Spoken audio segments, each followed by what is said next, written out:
फर्स्टमा चाहिँ cuticle open गर्नुपर्छ प्युरिफाइङ स्याम्पूले।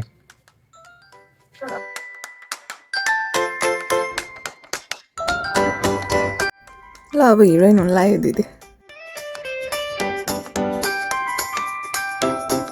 40% राखेको है कलर 8 यो कति नम्बर भन्दा 52 50 30%।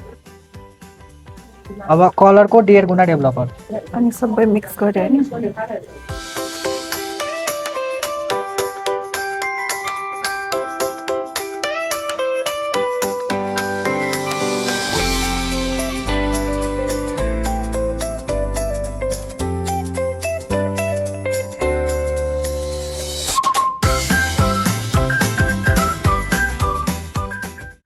ठेना मजा ठेना ठेना यहाँ अझ जुसा कति जाको रे आउ वास गरिसकेपछि हेयर मास्क लाउने।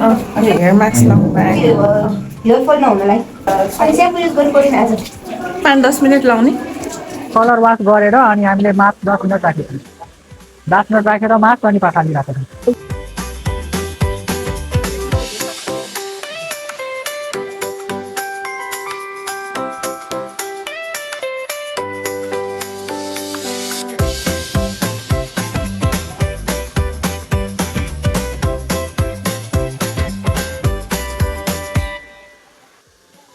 कलर गरिसकेपछि यसरी हेयर ड्राई गर्नुपर्ने रहेछ। कस्तो मजाले गर्नुभयो कि यो भाइले।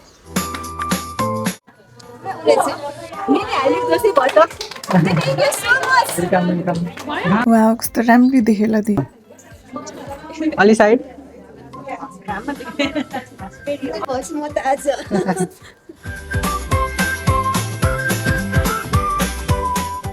घाममा देखिने रहेछ है साइन र कस्तो नेचुरल लुक्स के। कस्तो सुहाएको ल हजुरलाई।